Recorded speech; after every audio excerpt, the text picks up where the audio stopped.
Coucou les Miss, j'espère que tout va très bien pour vous. Aujourd'hui, je vous propose un maquillage que l'on m'a demandé depuis quelques mois et que je n'ai pu faire que maintenant. Il s'agit d'une geisha gothique un petit peu moins traditionnelle que celle que l'on a l'habitude de voir. Alors, si ce style de maquillage vous intéresse, restez avec moi.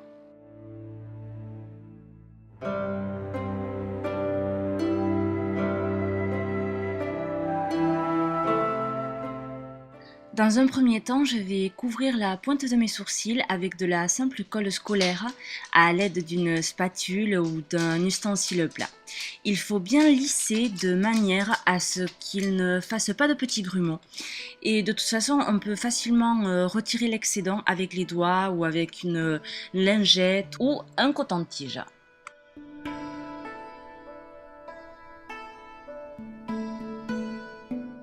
Je recouvre maintenant avec du talc ou de la poudre translucide.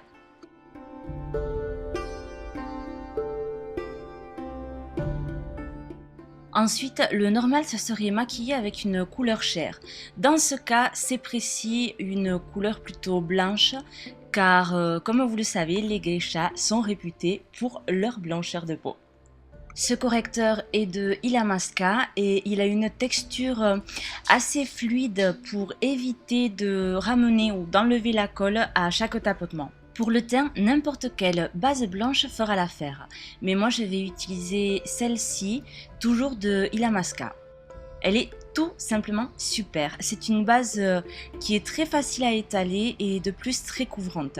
C'est une copine d'une chaîne en espagnol qui me l'a fait découvrir et franchement, je suis enchantée avec ce produit. On travaille bien avec notre éponge jusqu'à ce que le tout soit bien homogène.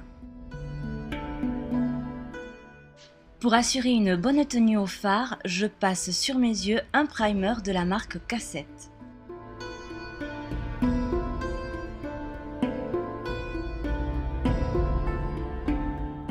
Je fixe le tout avec du talc ou de la poudre translucide en insistant encore sur la partie où se trouve la colle. Ceci fait, je vais dessiner avec un crayon noir une banane depuis le coin externe de l'œil que je vais combler entre guillemets avec ce mauve obscur de la palette de 88 couleurs basiques.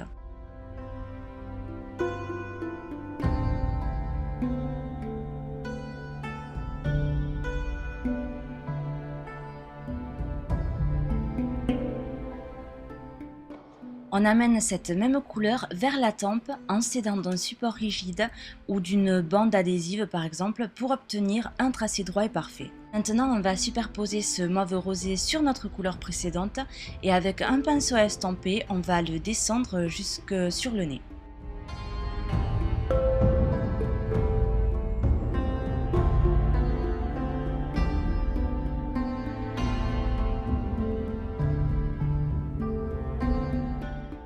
Avec ce rose fuchsia de la marque Moment, je vais créer une petite démarcation juste dessus de la banane entre le mauve obscur et le rosé. Je me sers également de cette couleur pour souligner les cils inférieurs tout en étirant vers le bas du coin externe.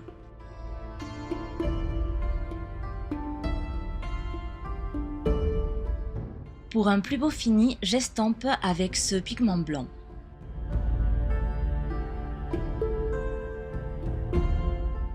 J'intensifie le coin externe de la banane avec du noir que l'on peut aussi mélanger au préalable à notre mauve foncé. Et je fais de même pour les cils inférieurs.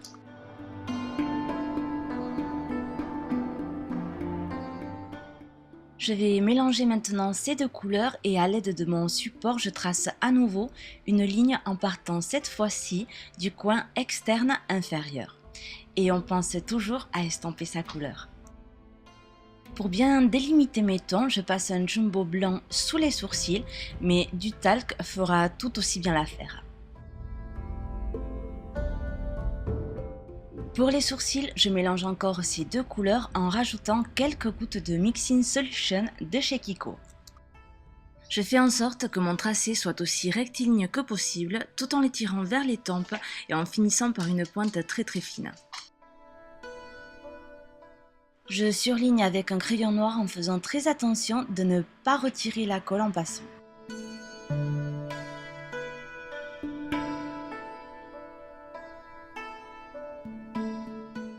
Ici, je rajoute un peu de noir car je n'étais pas assez satisfaite. Avec cette même poudre noire, je souligne les cils inférieurs.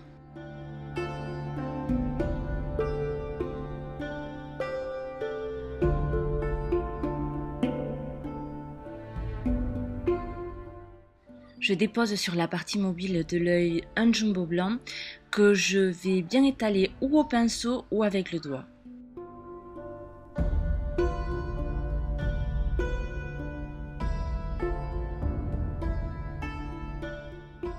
Je vais également le passer autour de ma couleur rosée sur le nez. Et je fixe le tout avec du pigment blanc.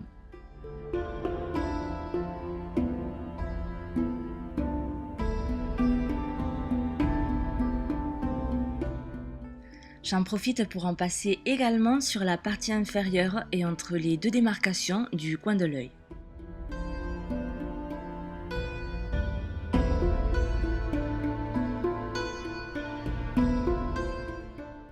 Pour celles qui se sentent sûres d'elles, vous pouvez sauter cette étape et passer directement à l'eyeliner.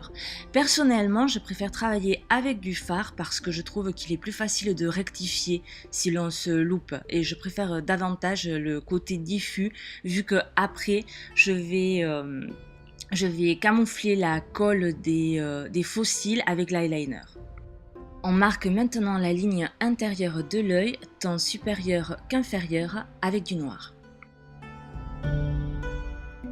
Pour marquer les pommettes, on procède comme pour les yeux. On reprend notre support et on trace un premier trait avec le mauve rosé. Le second trait viendra au-dessus du premier avec le rose fuchsia et le dernier au-dessous du premier avec le mauve foncé teinté d'une pointe de noir. Je rehausse la partie claire de mes pommettes avec du pigment blanc.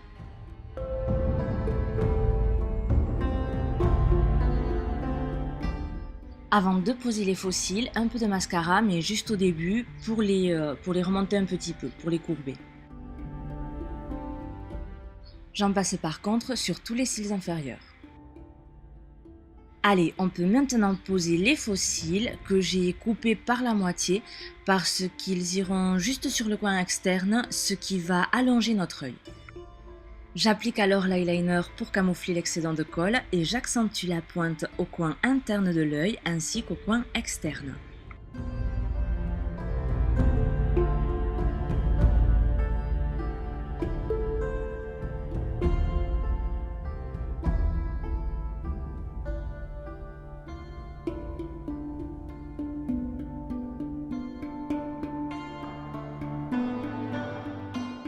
Avant de maquiller mes lèvres, je vais m'occuper de la coiffure car comme les cheveux sont longs, ils ont quelquefois tendance à se coller sur le gloss et c'est plutôt énervant. Pour la coiffure, j'ai d'abord posé une perruque brune à laquelle j'ai rajouté 3 extensions. La première servira pour la frange. Je la fais tenir sur le haut grâce à ces clips qu'elle porte en elle-même. Après, je la fixe sur le côté.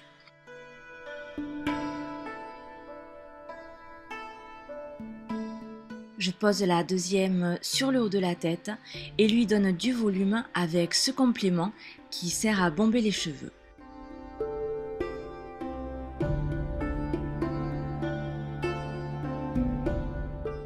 Je coiffe et je fixe avec des épingles. Je partage mon extension en 2 parties et j'enroule chaque partie en forme de macaron sur les côtés et on fait tenir avec des épingles. J'accroche ma dernière extension sous un des macarons et j'entortille tout autour de ma tête. Ensuite, pour la décoration, une petite fleur par ici et quelques baguettes par là. Je peux à présent passer aux lèvres. Je dessine alors les contours ainsi que les commissures avec un crayon noir. Pour remplir les lèvres, je vais utiliser cette couleur mauve, c'est le 120 de chez Carrefour. Et pour la partie centrale, j'ai choisi ce rose de la collection Nicki Minaj de chez MAC.